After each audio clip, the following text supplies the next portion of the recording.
Pemirsa, berita Banjarmasin kembali hadir menjumpai Anda bersama saya Zaldi Ariandi. Sejumlah berita aktual dan beberapa informasi menarik lainnya telah kami siapkan untuk Anda. Berikut berita utama hari ini.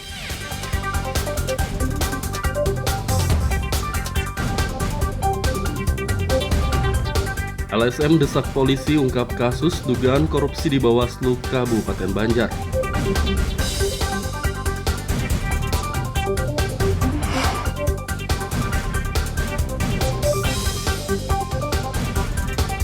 PKL yang berjualan di sekitar jembatan Alalak Banjarmasin ditertibkan.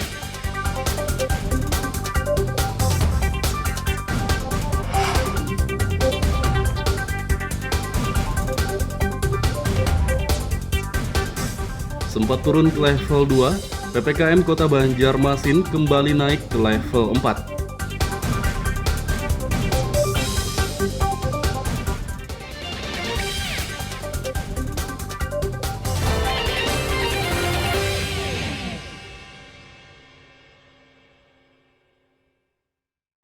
Itu yang pertama tadi. Ya, untuk itu supaya tidak panjang lebar ya. Saya terima kasih sekali lagi. Sejumlah orang yang tergabung dalam salah satu LSM mendesak kepolisian mengungkap kasus dugaan korupsi di Badan Pengawas Pemilu Bawaslu Kabupaten Banjar. Desakan tersebut mereka sampaikan saat menggelar pertemuan di Mapolres Banjar pada beberapa hari yang lalu. Menurut mereka, polisi harus bergerak cepat mengusut kasus dugaan korupsi dana perjanjian hibah daerah sebesar 1,2 miliar rupiah yang dilaporkan hilang dirampok oleh Bendahara Bawaslu Banjar. Mereka meragukan uang tersebut dirampok karena laporan perampokan yang dimasukkan Bendahara Bawaslu Banjar ke Polres Banjarbaru hingga kini belum juga terbukti. Kalau memang dia tidak dirampok, uang ini kemana? Kalau tidak bisa mempertanggungjawabkan, tahan dulu orangnya. Kalau nilainya berapa kemarin itu, Pak? Dia bilang 1,2 yang dirampok. 1,2 tuh uangnya tuh peruntukan untuk apa sebenarnya, Pak? Ya, kita tidak tahu. Yang jelas, kalau polisi ingin bekerja profesional, tahan dulu orangnya, baru ungkap siapa yang menikmati uang-uang tersebut.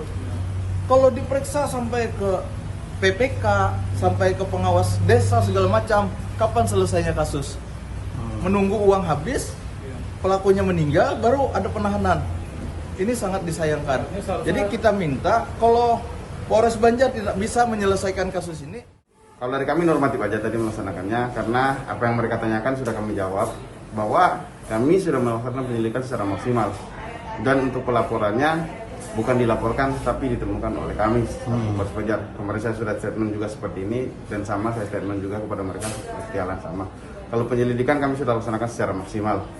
Sekarang pentahapannya masih dalam proses penyelidikan kami, mengumpulkan alat bukti dan memanggil saksi-saksi. Sampai saat ini saksi yang dipanggil sudah berapa, Bang? Untuk sekarang ini sudah 4 orang yang kami panggil.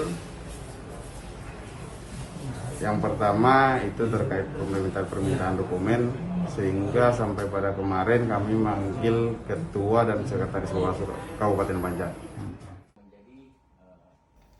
Kasus dugaan korupsi di Bawaslu Banjar ini masih diselidiki Satreskrim Polres Banjar dan hingga kini sudah ada 4 orang saksi yang dipanggil. Dari Kabupaten Banjar, Lutfi Darlan dan Fahmi melaporkan.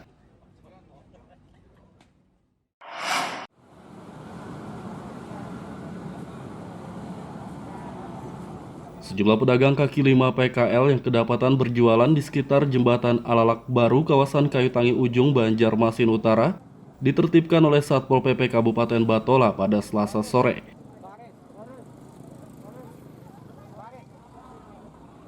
Penertiban dilakukan karena aktivitas PKL mengganggu kelancaran arus lalu lintas, apalagi jembatan yang baru rampung dibangun ini bukanlah tempat untuk berjualan. Dalam penertiban ini, petugas Satpol PP tidak melakukan penyitaan terhadap barang dagangan PKL. Mereka hanya diminta memindahkan dagangannya dan diimbau agar tidak kembali berjualan di sekitar kawasan jembatan yang masih dalam tahap uji coba tersebut.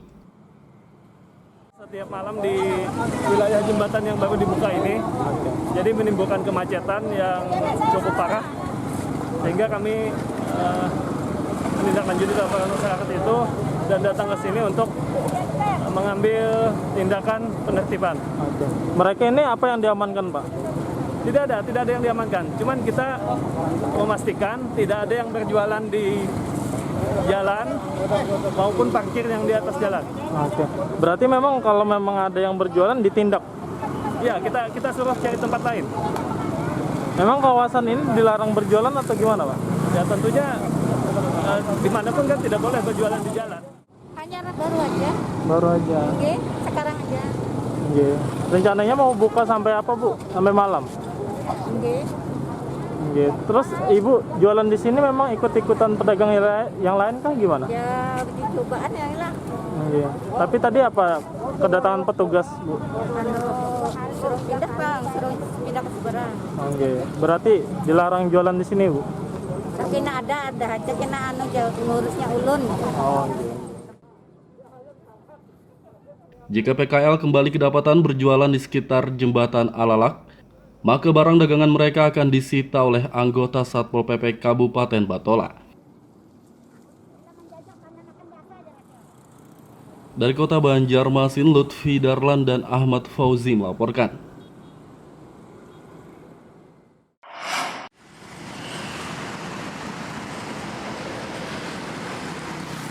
Pemberlakuan pembatasan kegiatan masyarakat PPKM di kota Banjarmasin yang sempat turun ke level 2, kini kembali naik ke level 4.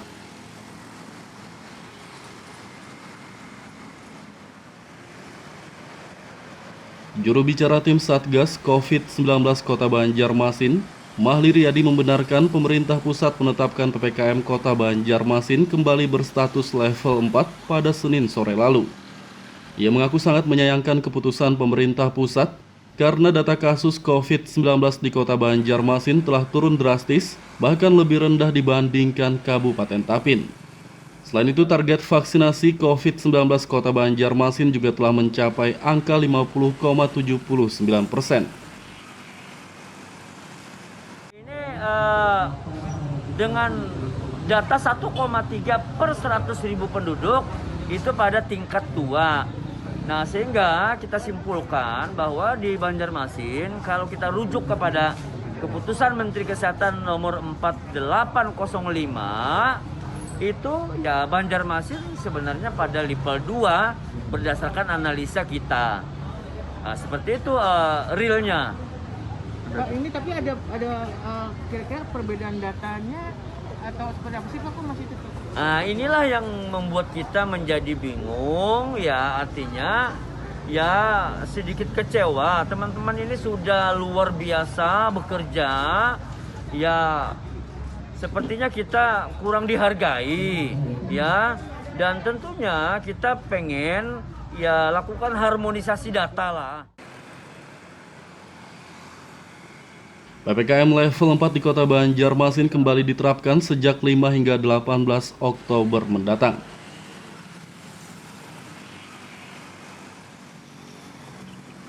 Dari kota Banjarmasin, Lutfi Darlan dan Fudael melaporkan.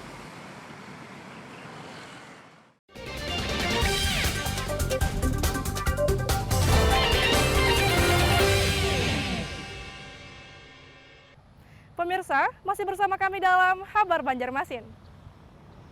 Gesan yang hanya bergabung, berikut berita Banjarmasin utama hari ini.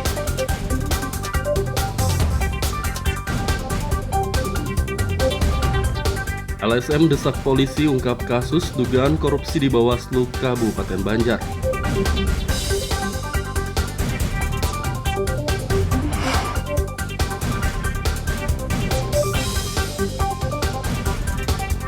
PKL yang berjualan di sekitar jembatan Alalak Banjarmasin ditertibkan.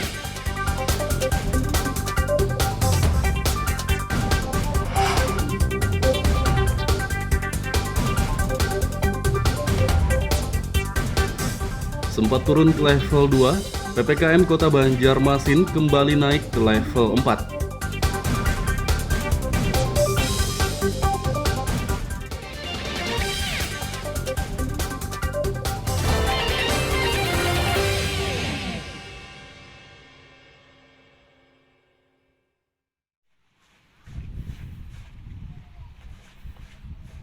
Sudah selama 5 tahun rusak, Jalan Simpang Pengambangan, Kelurahan Pengambangan, Banjarmasin Timur, tak kunjung diperbaiki oleh pemerintah kota Banjarmasin.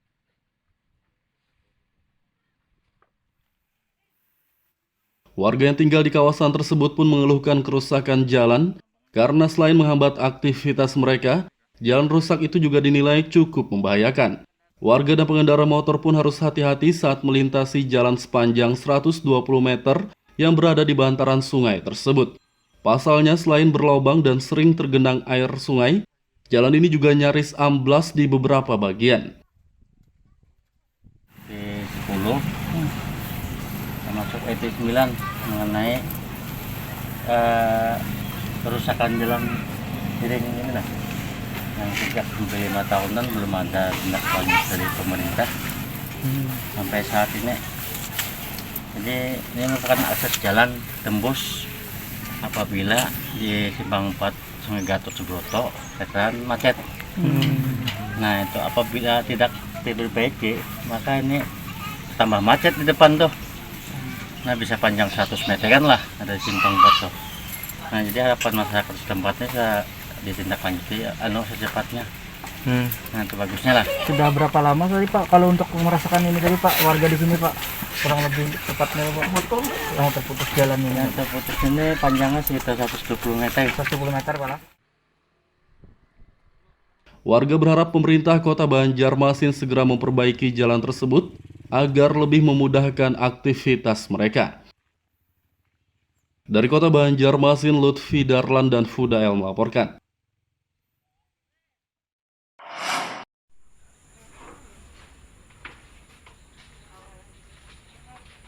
Kerusakan gedung Sekolah Dasar Negeri SDN Inklusi Benua Anyar 4 akan diperbaiki oleh pemerintah Kota Banjarmasin.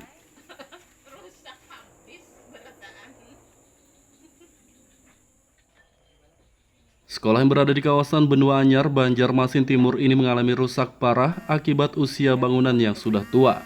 Selain itu, sekolah ini juga terdampak banjir pada awal tahun 2021 lalu yang mengakibatkan kerusakan bertambah parah hingga tak bisa lagi digunakan. Kepala Bidang Bina SD Dinas Pendidikan Banjarmasin Nuryadi menyatakan, SDN Inklusi Benua Anyar 4 akan diperbaiki secara bertahap.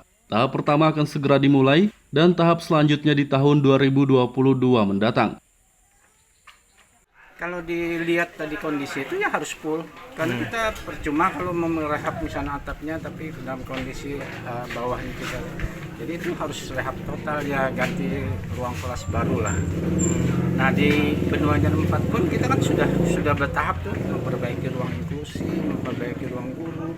Nah terakhir nanti ya ruang kelas yang kita harus benahi nanti di 2022. Termasuk kayak lapangan pagar tuh Pak? Iya, termasuk itu kan menjadi prioritas juga. Ya sebenarnya masih banyak lah yang perlu diperhatikan untuk di bidang SD, karena kita kan ada mempunyai 208 SD negeri, itu tambah 47 swasta. Jadi semuanya adalah 259 sekolah yang harus kita perhatikan, ya, sudah negeri, sudah swasta. Nah harapannya untuk swasta kita arahkan ke dana DAK, jadi memperbaiki sekolah itu data depodiknya.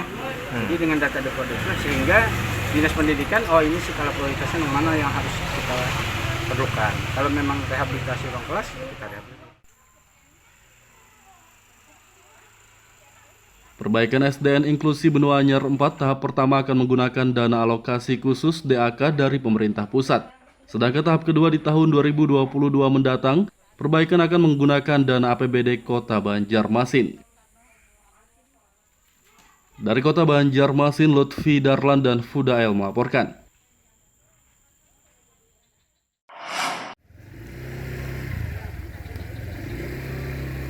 Sekolah Dasar Negeri SDN Inklusi Benua Anyar 4 di kawasan Benua Anyar, Gang Pahlawan Perintis, Banjarmasin Timur mulai diperbaiki.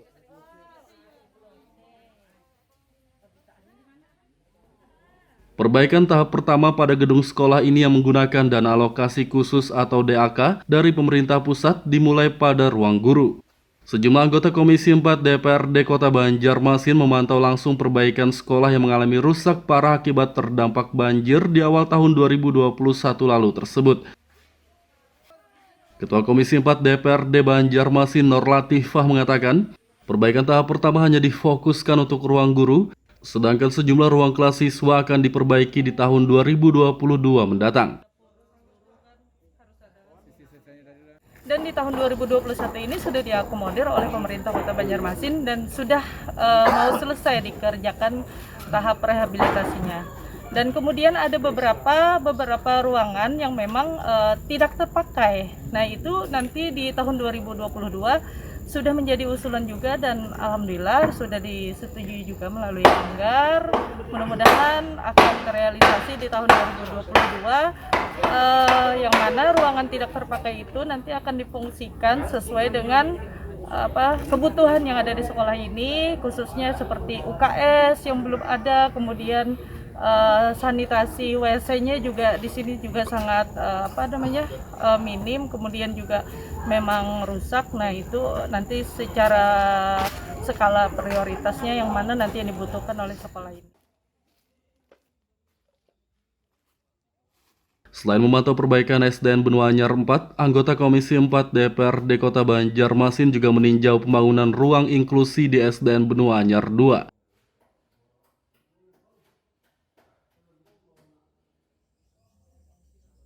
Dari Kota Banjarmasin, Lutfi Darlan dan Zoanda Adriani melaporkan.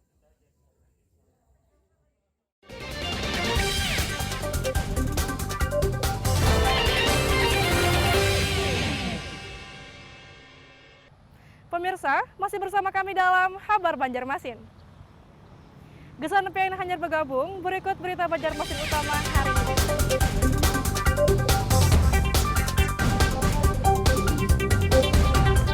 LSM desak polisi ungkap kasus dugaan korupsi di Bawaslu Kabupaten Banjar.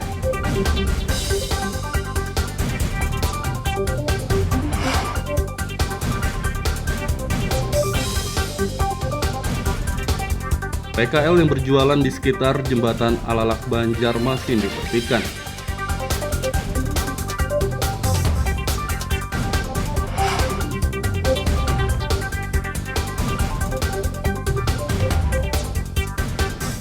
Sempat turun ke level 2, PPKM Kota Banjarmasin kembali naik ke level 4.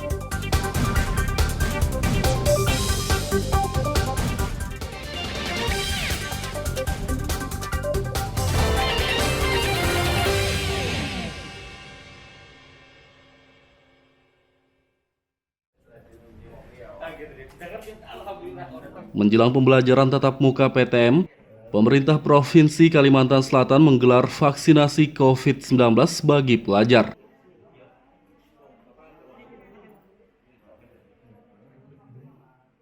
Vaksinasi COVID-19 pelajar digelar di SMA Negeri 2 Banjarmasin di kawasan Mulawarman, Banjarmasin Tengah pada Senin pagi. Kegiatan vaksinasi dosis pertama ini diikuti ratusan pelajar tingkat SMA dari berbagai kawasan di Kota Banjarmasin. Salah satu pelajar, Aulia Rahman, mengatakan ia mengikuti vaksinasi COVID-19 agar bisa mengikuti pembelajaran tatap muka atau PTM. Kami mengikuti vaksinasi di sekolahan pada tanggal 4 Oktober, hari Senin, sekitar jam 9 sampai dengan selesai. Kenapa mau mengikuti vaksinasi ini? Saya mengikuti vaksinasi ini karena tidak kebagian di daerah rumah saya, jadi mau tidak mau mengikuti di sekolahan. Terus mungkin ada tanggapannya sendiri, ada vaksinasi di sekolah, padahal kemarin berusaha untuk di puskesmas ya? Iya. Nah, mungkin bisa diceritakan ini bagaimana tanggapan Anda dengan adanya vaksinasi di sekolah ini? Bagus, itu kegiatannya.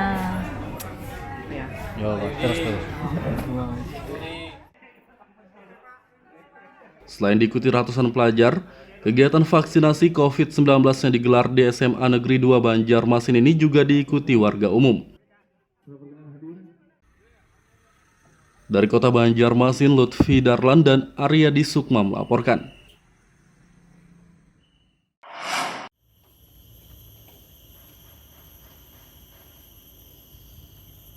Ditutup selama lebih dari 1 tahun akibat pandemi COVID-19, Taman Wisata Alam Pulau Bakut di Kabupaten Batola kini kembali dibuka untuk umum.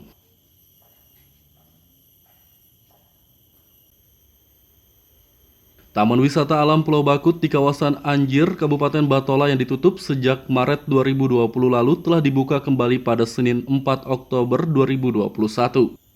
Namun sayangnya wisata yang merupakan salah satu habitat dari satwa bekantan ini masih sepi pengunjung. Terpantau pada Selasa pagi hanya ada sejumlah petugas pengelola di objek wisata Pulau Bakut tersebut. Sejak awal Maret 2020 tutup. Jadi dibukanya sejak kapan?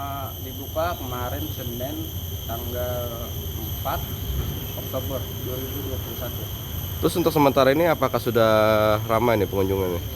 Untuk sementara pengunjung masih sepi karena banyak yang belum tahu pulau ini dibuka.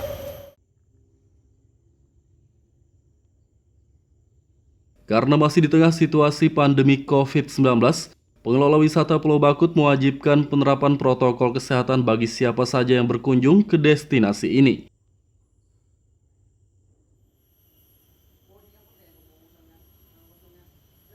Dari Kabupaten Batola, Lutfi Darlan dan Ibrahim melaporkan.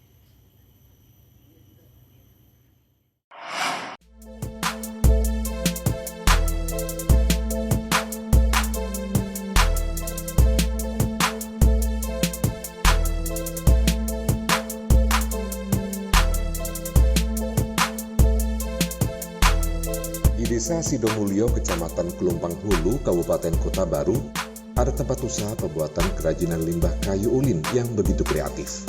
Selain mengambil unsur karya seni, kerajinan berbahan limbah kayu khas Kalimantan yang biasa disebut kayu besi ini juga bernilai ekonomi cukup tinggi.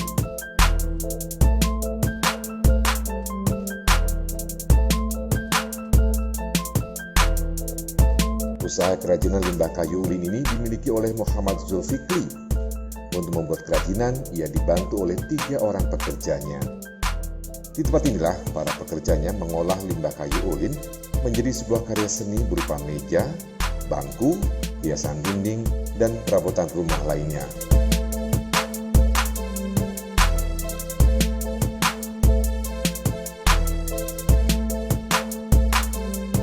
Meski hanya dibuat dari limbah dan berbentuk tidak beraturan, hasil kerajinan yang dibuatnya cukup unik dan menarik serta bernilai ekonomi cukup tinggi.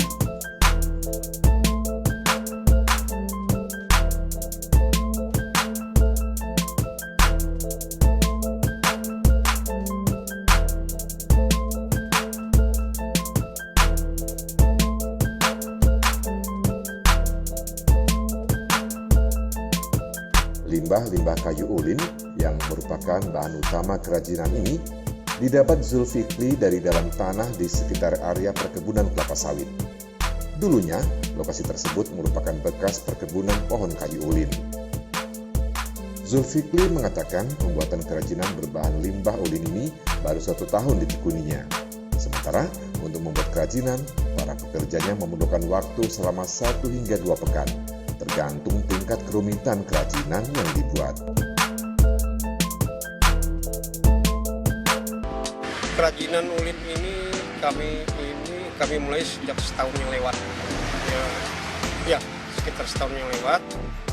Karena ada beberapa orang yang bisa kami rekrut untuk membuat meja dari kayu ulin,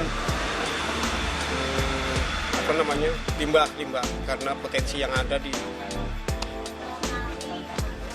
kebun-kebun kelapa sawit. Jadi itu kami manfaatkan untuk dibuat meja sebagai kerajinan untuk diproduksi. Jadi bahan yang bermanfaat dan mempunyai nilai yang tinggi. Jadi beberapa orang ini ada 3 orang yang mengerjakan bermacam-macam bentuk sehingga bisa dijadikan nilai tambah bagi kehidupan mereka. Kalau yang agak besar dan seperti contoh yang itu mungkin agak susah, tapi kalau yang mungkin sekitar 2 hari bisa 2 hari sampai 3 hari selesai satu kursi yang agak kecil aja.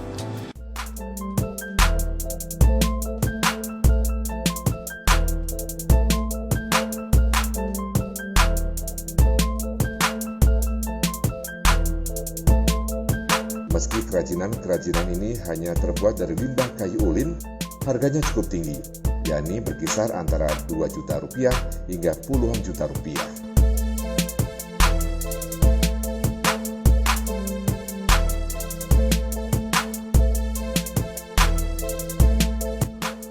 Muhammad Lutfi Darlan melaporkan dari Kabupaten Kota Baru.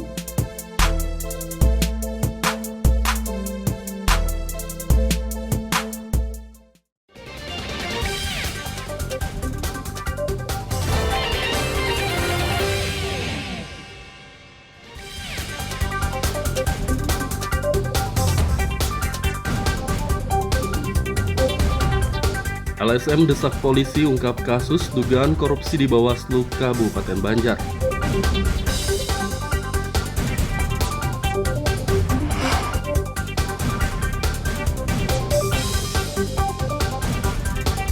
PKL yang berjualan di sekitar jembatan Alalak Banjarmasin ditertibkan.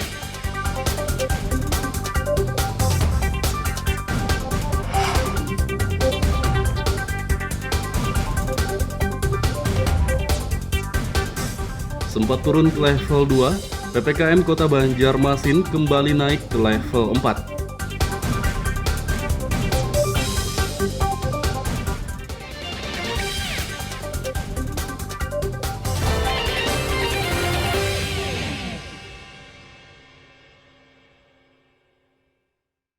Ya, itu yang pertama tadi. Ya, untuk itu supaya tidak panjang lebar ya, saya terima kasih sekali lagi. Sejumlah orang yang tergabung dalam salah satu LSM mendesak kepolisian mengungkap kasus dugaan korupsi di Badan Pengawas Pemilu Bawaslu Kabupaten Banjar. Desakan tersebut mereka sampaikan saat menggelar pertemuan di Mapolres Banjar pada beberapa hari yang lalu. Menurut mereka, polisi harus bergerak cepat mengusut kasus dugaan korupsi dana perjanjian hibah daerah sebesar 1,2 miliar rupiah yang dilaporkan hilang dirampok oleh Bendahara Bawaslu Banjar. Mereka meragukan uang tersebut dirampok karena laporan perampokan yang dimasukkan Bendahara Bawaslu Banjar ke Polres Banjarbaru hingga kini belum juga terbukti. Kalau memang dia tidak dirampok, uang ini kemana? Kalau tidak bisa mempertanggungjawabkan, tahan dulu orangnya. Kalau nilainya berapa kemarin itu, Pak? Dia bilang 1,2 yang dirampok. 1,2 tuh uangnya tuh peruntukan untuk apa sebenarnya, Pak? Ya, kita tidak tahu. Yang jelas, kalau polisi ingin bekerja profesional, tahan dulu orangnya, baru ungkap siapa yang menikmati uang-uang tersebut. Kalau diperiksa sampai ke PPK, sampai ke pengawas desa segala macam, kapan selesainya kasus? Menunggu uang habis, pelakunya meninggal, baru ada penahanan. Ini sangat disayangkan.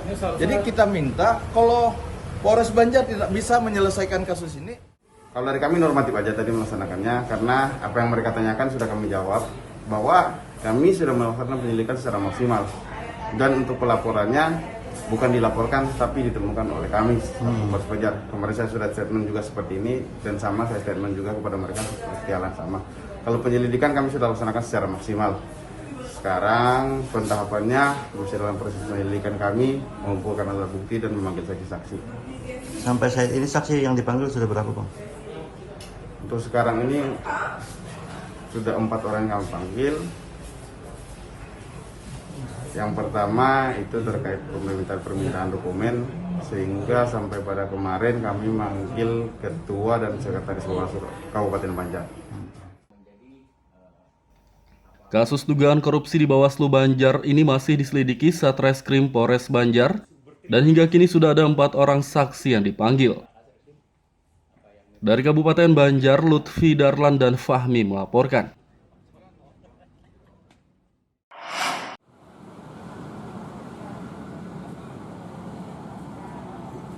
Sejumlah pedagang kaki lima PKL yang kedapatan berjualan di sekitar jembatan Alalak Baru, kawasan Kayu Tangi Ujung, Banjarmasin Utara, ditertibkan oleh Satpol PP Kabupaten Batola pada Selasa sore. Penertiban dilakukan karena aktivitas PKL mengganggu kelancaran arus lalu lintas, apalagi jembatan yang baru rampung dibangun ini bukanlah tempat untuk berjualan. Dalam penertiban ini, petugas Satpol PP tidak melakukan penyitaan terhadap barang dagangan PKL. Mereka hanya diminta memindahkan dagangannya dan diimbau agar tidak kembali berjualan di sekitar kawasan jembatan yang masih dalam tahap uji coba tersebut.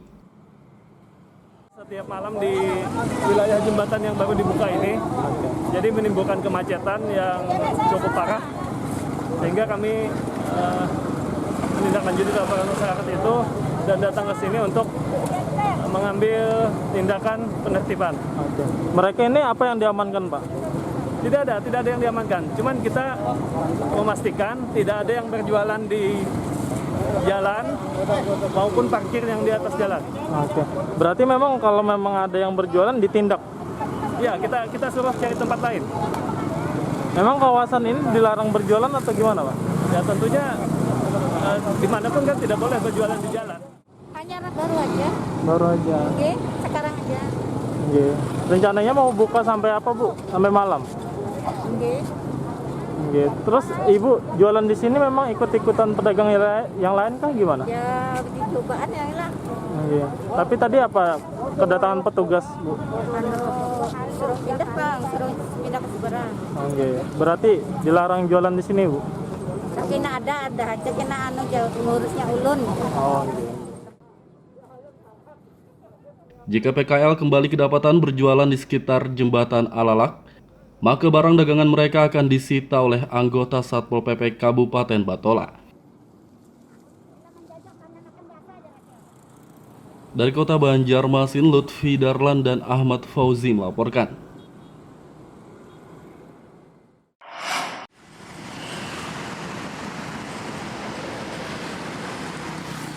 Pemberlakuan pembatasan kegiatan masyarakat PPKM di Kota Banjarmasin yang sempat turun ke level 2, kini kembali naik ke level 4.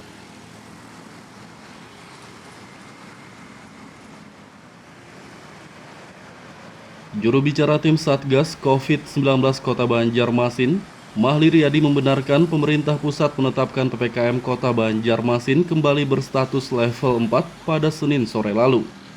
Ia mengaku sangat menyayangkan keputusan pemerintah pusat karena data kasus COVID-19 di Kota Banjarmasin telah turun drastis, bahkan lebih rendah dibandingkan Kabupaten Tapin. Selain itu, target vaksinasi COVID-19 Kota Banjarmasin juga telah mencapai angka 50,79%. Ini dengan data 1,3 per 100.000 penduduk itu pada tingkat 2. Nah, sehingga kita simpulkan bahwa di Banjarmasin kalau kita rujuk kepada keputusan Menteri Kesehatan nomor 4805 itu ya Banjarmasin sebenarnya pada level 2 berdasarkan analisa kita. Nah, seperti itu realnya.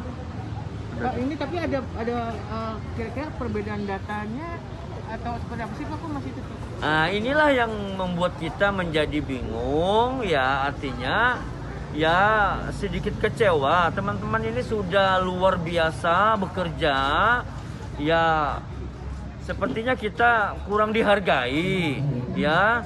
Dan tentunya kita pengen ya lakukan harmonisasi data lah.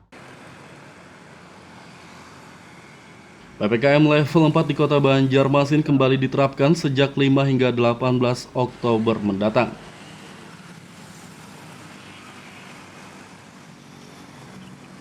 Dari Kota Banjarmasin, Lutfi Darlan dan Fudael melaporkan.